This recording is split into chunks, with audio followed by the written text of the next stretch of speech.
Honestly, I think American history textbooks need a little update. Donald Trump is threatening New York City if his preferred candidate in the mayoral race doesn't win tomorrow. If Zoran Mamdani wins the election, the president says he will restrict federal funds to the city. Quote, "It is highly unlikely that I will be contributing federal funds, other than the very minimum as required, to my beloved first home, because of the fact that, as a communist, this once great city has zero chance of success or even survival." So we have to stop pretending that countries that just hold an election where sometimes the winner somehow magically gets 90% of the vote because all the opposition is locked up or can't get on TV is a democracy. Democracy depends on strong institutions, and it's about minority rights and checks and balances and freedom of speech and freedom of expression and a free press. It's official! Zoran Mamdani is going to be the next mayor of New York City. This is big news. An actual, legitimate, progressive candidate with a real platform of palpable, tangible change that people actually liked and wanted.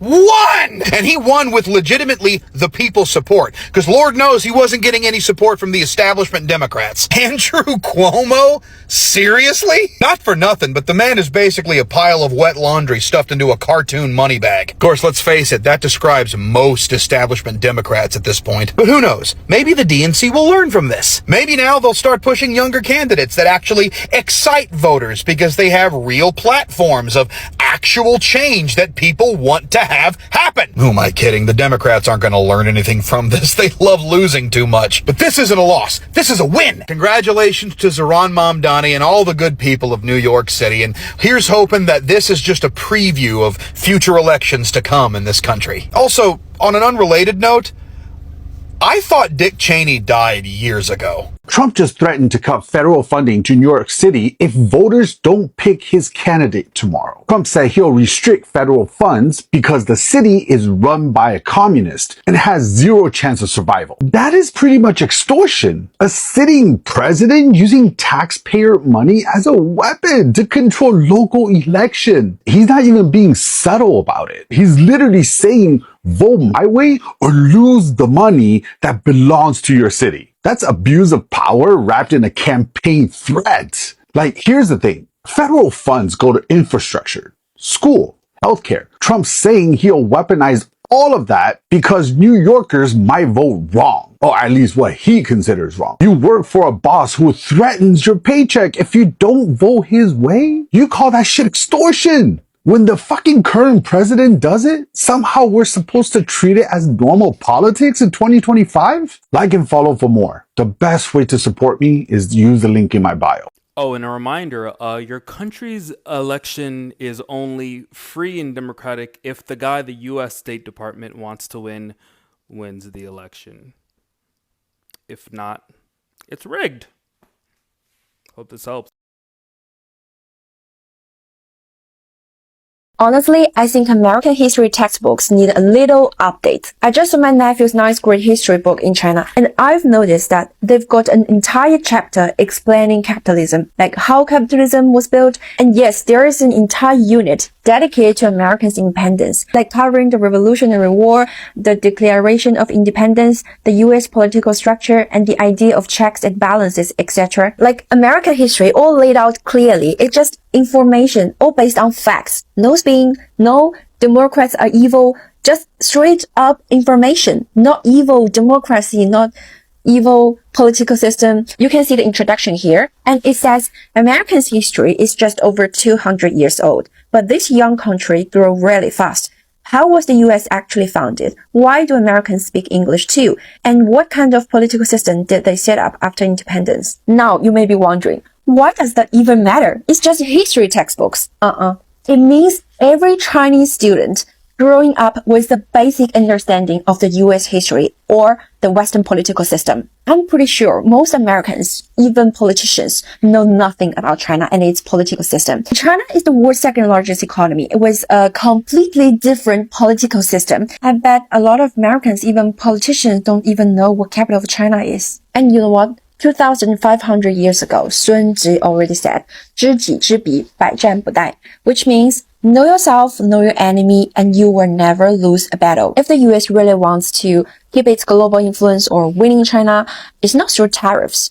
It's by learning about China, teaching the facts, understand the basic political system of China, understand the culture, and knowing how to deal with Chinese people. But from what I see, many American politicians don't really understand China at all. Don't know about the history of China, don't know about the culture, don't know how to deal with Chinese people and what's going on in China now. I mean, you can see this when J.D. Vance calls Chinese peasants.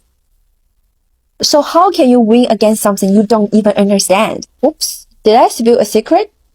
Anyway, doesn't matter. US politicians probably won't get it. I'm Katie Tom, bringing more perspectives from the East. Talk to you later.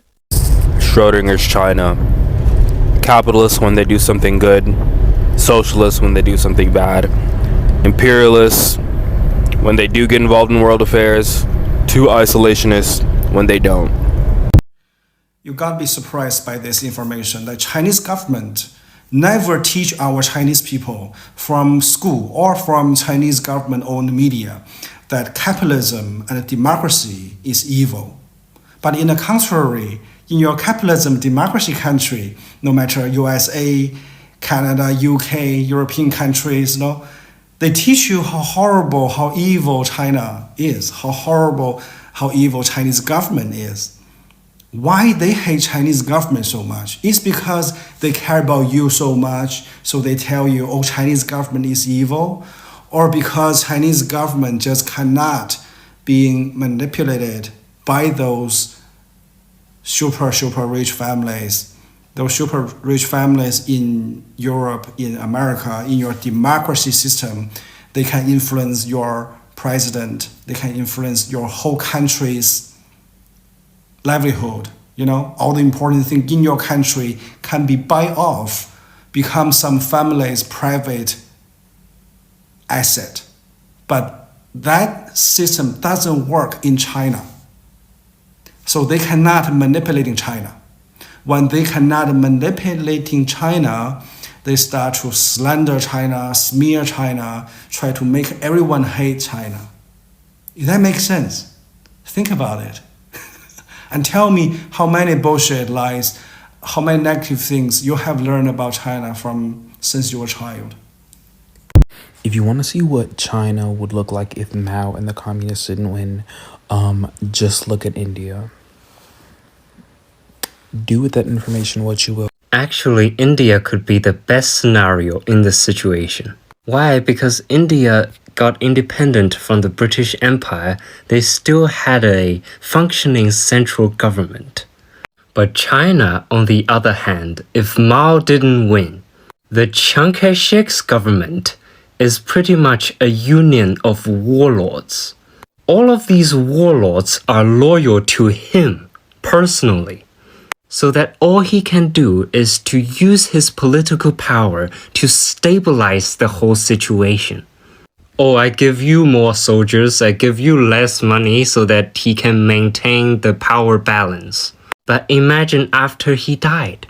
Either his son can maintain the power, while most of the warlords are older than him and more experienced than him, or other warlords will fight for their top authorities. China will be like a circle of military dictatorships. This warlord, that warlord got a piece of land here and there.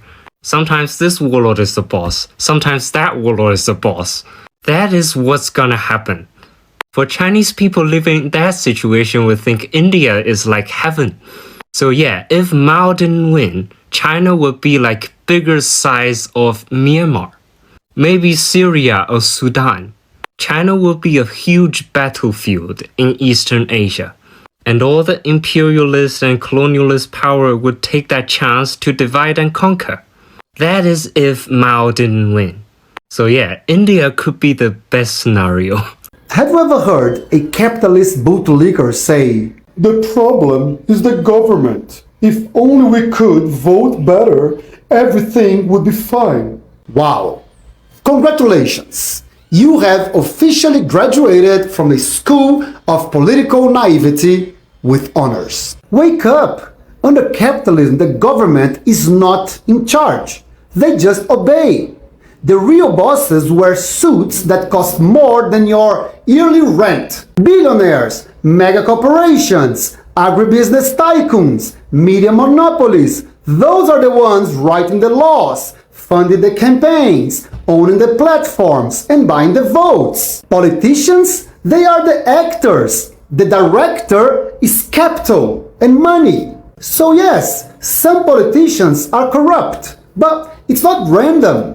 We forget to ask why they are corrupt and who is writing the checks. Do you really think a politician is taking bribes from an Uber driver who works 16 hours a day and cannot afford rent? Or from the Uber CEO who needs their vote to pass a law that screws over their workers and boosts his profits? Who do you think can afford campaign donation? You think it's the local bakery owner barely keeping the lights on, or the agribusiness billionaire lobbying for more subsidies and fewer taxes? The bakery owner doesn't even have time to breathe, let alone bribe. And that's where class war becomes crystal clear. Corruption isn't random, it's class-based. Two classes with completely opposite interests. One owns everything, the other must work for them to survive. And only one has the money to buy politics. Under capitalism, the government exists to make sure that group always wins. So when communists say the problem is not the government, it's the system, that's not a slogan, it's the diagnosis. You can swap parties, flags, faces, left, right, liberal, conservative, it doesn't matter. They are all serving the same master, capital and money. Capitalism is the factory that produces corruption. As long as money rules politics, billionaires will rule you. Real change won't come from replacing politicians, it comes from replacing the system that owns them. A system where the people hold power, not the billionaires. Where workers fill the seats, not the shareholders. And that's why the solution is not reform. It's revolution. For the people, for the planet, for the future. Well, New York, I'm so excited for you. You guys got Zoran Mamdani. I'm so excited for you guys to educate all of us, to inform all of us, to show us how socialism can be done the right way. All we've been hearing for years is that everywhere that socialism has ever been tried and failed miserably because they just haven't done it correctly. But now's your chance. You get to show us how charitable people truly are when those that actually want to work really hard, then have a huge portion of it taken away to give to those who don't feel like doing so much. And they're going to do it without complaining. You get to show us that wealthy millionaires and billionaires, they actually won't leave the state because they love the idea of giving up more than half of their income to fund all of the free stuff that you were promised. And how landlords are going to love the idea of investing in properties and letting the government tell them what they can charge for it, not making any money on that property, and maintaining it perfectly on their own dime. And I'm so excited to see how those government-run grocery stores turn out, because I'm sure that the guy who wants to take away your police officers and send you social workers when you're in trouble wants to make sure that you have shelves full of quality food items that you can afford as well. And I'm really excited to see how your trans and women's rights hold up from a guy whose religion is based on either throwing you off a building or covering you from head to toe. As I said, I'm so excited to be educated by New Yorkers right now. I'm sure you guys won't mind if we bookmark a few of your videos where you guys were so excited before the election, and maybe compare notes in a year or two to see how things went. Is it just me, or do rich people not know how to be people anymore? Do you feel like your ambition is worth another family losing their home? Yes, that is the game of capitalism. You have to know how to play in order to win. It's not my fault that you're a loser. That feels really mean. Life's cruel, man. Nature is cruel, and this is... The name of that malignant narcissist is Jonathan Mansfield, and he runs a private equity firm in New York City, because of course he does. My favorite part of that interview is the clip I just shared, where he says that he's okay with a family losing their home because of his activities, because if you learn how to play the game of capitalism well, you'll be a winner like him. But if you don't, you're just a loser, and you're not his problem. The thing that really irks me is when guys like that say things like, nature's cruel, or it's the law of the jungle. Look at that man. How long would he survive in the African savannah by himself, or a jungle with nothing but his hands and his wits? Do you really think that that man, who I guarantee you gets a pedicure at least twice a month and is softer than soaking wet white bread, how long do you think he would actually last in a life or death situation? Capitalism takes narcissism and elevates it to an economic theory predicated on the idea that people who are good at expropriating value from the time and labor of other people are somehow the ones who ought to be in charge of everything. Capitalism elevates things like greed and self-interest and even short-sightedness into positive virtues, while pathologizing things like compassion and empathy. The most pathological people amongst us are then elevated to positions of extreme power and authority. I mean, how else do you think a failed real estate magnate turned reality TV show host was able to elevate himself to the highest office in the land twice? And this is despite the fact that his first term was such an unconscionable and laughable failure that he literally does not talk about it anymore. Capitalism is not a system for human beings. It's a system for animals masquerading as humans. Now, if you've ever read Dune or seen the movies, you know what a Gam Jabbar is. And I sometimes feel like we need a Gam Jabbar in real life so we can sort the humans from the animals masquerading as humans. That way we could remove people like Jonathan Mansfield and Donald Trump and all the people like them and just put them in some wasteland somewhere that can serve as their prison. And they can fight amongst themselves to see who's going to be the alpha male in that desolate wasteland. Imagine how much better life would be for the rest of us. So let me get this straight. We've spent $300 billion on Israel, $170 billion on ICE, $117 billion on tax cuts for the rich, $40 billion on Argentina, $250 million on a fancy ballroom, but we can't afford SNAP benefits for November. The Kerala state of India is the first and only state to get rid of extreme poverty in the entire country. You know what else they're the only country to do? You know what else they're the only country of? They're the only communist country in the state. They're ran by the Communist Party of India, nigga. Do you know what that means? Scoreboard! Scoreboard!